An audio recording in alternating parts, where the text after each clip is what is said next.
বৃহস্পতিবার অর্থাৎ 5 March 5ই March Bharat এবং ইংল্যান্ডের মধ্যে টি-20 ওয়ার্ল্ড কাপের সেমিফাইনালের রুদ্ধশ্বাস ম্যাচ মুম্বাইয়ের ওয়াংখেড়ে স্টেডিয়ামে চলছিল। তার আগে কি হয়েছিল, গতকাল দিনটা অর্থাৎ 5ই মার্চ দিনটা ছিল বর্ণময়। দুপুরবেলা ক্রিকেটের দেবতা সচিন তেন্ডুলকরের একমাত্র ছেলে অর্জুনের বিবাহ সম্পন্ন হলো। সন্ধ্যে 7টা থেকে ওয়াংখেড়ে মুম্বাই ম্যাচ শুরু হলো ইন্ডিয়া আর ইংল্যান্ডের মধ্যে টি-20 ওয়ার্ল্ড কাপের রুদ্ধশ্বাস একটি ম্যাচ। যখন ম্যাচটি ভালো জায়গায় ভারত পৌঁছে যাচ্ছে এবং আমরা মনে আশা রাখছি এবং বিশ্বাস করছি যে সেই সময় ভারত ম্যাচটা জয়ের দিকে এগিয়ে যাবে এবং ভারতের অবস্থান ম্যাচে অত্যন্ত শক্তিশালী, ঠিক সেই সময়ই বজ্রপাতের মতো একটি খবর ছড়িয়ে পড়ল।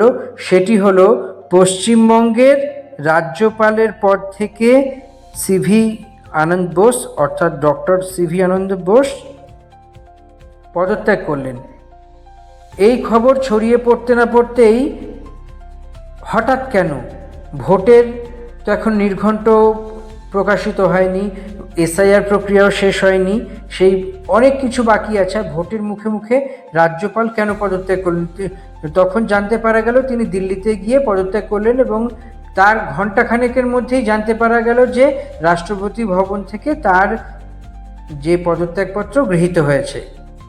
এবার যে ঘটনাটি অবশ্যম্ভাবী, সেই ঘটনাটি হল 1977 সালের ইন্ডিয়ান অ্যাডমিনিস্ট্রেটিভ সার্ভিস অফিসার অর্থাৎ আইএএস অফিসার সিভি আনন্দ বোস কেন পদত্যাগ করলেন, যিনি 2022-এ 21তম পশ্চিমবঙ্গের রাজ্যপাল হিসেবে শপথ গ্রহণ করেন এবং তার টেনিওর ছিল আরও 2 বছর। আগামী 2 বছর পর্যন্ত তিনি রাজ্যপাল চাইলেই থাকতে পারতেন, কিন্তু হঠাৎ করে 5 মার্চ 2026 সন্ধেবেলায় এই ঘটনাটা সামনে এলো কেন।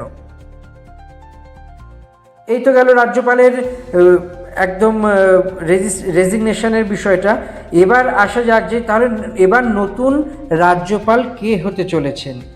খবর সূত্রে জানতে পারা গেল যে রবীন্দ্র নারায়ণ রবি অর্থাৎ RN রবি, যিনি সেই এক ব্যক্তিত্ব যিনি তামিলনাড়ুর রাজ্যপাল এবং একটা সময় তিনি নাগাল্যান্ড ও মেঘালয়েরও দায়িত্ব সামলেছিলেন এবং তিনি মানে একজন ইন্টেলিজেন্স অফিসার এবং স্পাই মাস্টার ছিলেন। তিনি নানা রকমের ডিফেন্স এবং নানা রকমের ইন্টেলিজেন্সের কাজে গভর্নমেন্ট অফ ইন্ডিয়া বা ভারত সরকারের বিভিন্ন দায়িত্ব পালন করেছিলেন। জন্ম তার পাটনা, বিহারে। রবি ভারতের যে ইন্ডিয়ান আইপিএস অর্থাৎ ইন্ডিয়ান পুলিশ সার্ভিসের 1976-এর একটি ব্যাচ এবং তিনি অত্যন্ত ক্ষুরধার এক ব্যক্তিত্ব এবং তিনি সেন্ট্রাল গভর্নমেন্টের বিভিন্ন পর্যায়ে বিভিন্ন ইন্টেলিজেন্স ব্যুরোতেও তিনি কাজ করেছেন এবং তাকে জয়েন্ট ইন্টেলিজেন্স কমিটিতে 2024-এ চেয়ারম্যান হিসেবে নিযুক্ত করা হয়েছিল এবং একই সঙ্গে দেখতে পাওয়া যাচ্ছে যে অক্টোবর 2018-তে ন্যাশনাল সিকিউরিটি অ্যাডভাইজার অর্থাৎ অজিত দোভালের ডেপুটি হিসেবে তাকে নিযুক্ত করা হয়েছিল। ফলে তার কর্মকাণ্ডের দিক থেকে যদি বিচার করা যায় এবং তিনি ফিজিক্স বা পদার্থবিদ্যা নিয়ে লেখাপড়া করেছেন, সব নিয়ে বিচার করে দেখা যায় যে তিনি যদি স্টুডেন্ট হিসেবে বা একজন মানুষ হিসেবে অত্যন্ত মেধা এবং প্রতিভার অধিকারী, সেই নিয়ে কিছু বলার অবকাশই থাকে না। তিনি বর্তমানে তামিলনাড়ুর রাজ্যপাল এবং তামিলনাড়ু সরকারের সঙ্গে বিভিন্ন বিষয়ে তার যে সংঘাত এবং প্রতিঘাত সেই সমস্ত কথা জানতে পারা গিয়েছে এবং ব্যাপারে বলা যেতে পারে যে তামিলনাড়ুর যে মুখ্যমন্ত্রী এম কে স্টালিনের সঙ্গে তার খুব একটা সুসম্পর্ক নয়। এই তো গেল এই দিককার একটা বাইরের বিষয়, কিন্তু ভেতরের বিষয় কি হলো যে যেখানে রাজ্যে ভোট আর কয়েক সপ্তাহের মধ্যেই, কেননা 7ই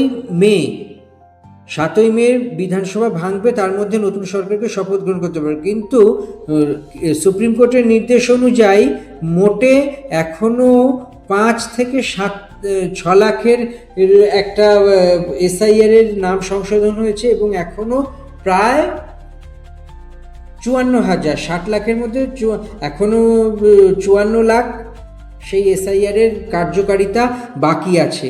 কিন্তু যা হিসেব হচ্ছে যে সেইগুলোকে পর্যালোচনা এবং সুপ্রিম কোর্টের ডিরেক্টিভ মেনে যে সমস্ত কাজ করা, তাতে করতে গিয়ে এটি আর বেশি সময় হাতে নেই যে এই এসআইআর প্রক্রিয়াকে ত্বরান্বিত করে ভোট প্রক্রিয়া সম্পন্ন করে নতুন সরকার 7 মের মধ্যে গঠিত হবে। এইটা এখন যা কাজের গতি প্রকৃতি হয়তো সেই দিকে নাও হতে পারে।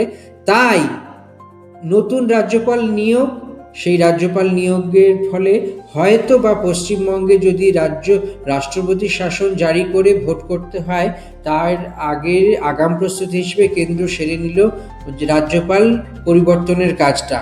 তো এর পেছনে আরও হয়তো অনেক রাজনৈতিক অঙ্ক আছে, যে রাজনৈতিক অঙ্ক নিয়ে পরে বিচার বিশ্লেষণ করা হবে। কিন্তু আখেরে যে রাজ্যের ভোট অর্থাৎ 26-এ গত 28শে ফেব্রুয়ারিতে এই কাণ্ডটি এসআইআর এর যে খসড়া তালিকা প্রকাশ করা হয়েছে এবং তার মধ্যে যে পরবর্তী সাপ্লিমেন্ট তালিকা সেটাও প্রকাশ করতে হবে, ভোট করতে হবে, ফল ঘোষণা করতে হবে। ফলত যদি কোনো কারণে পিছিয়ে যায় হয়তো রাষ্ট্রপতি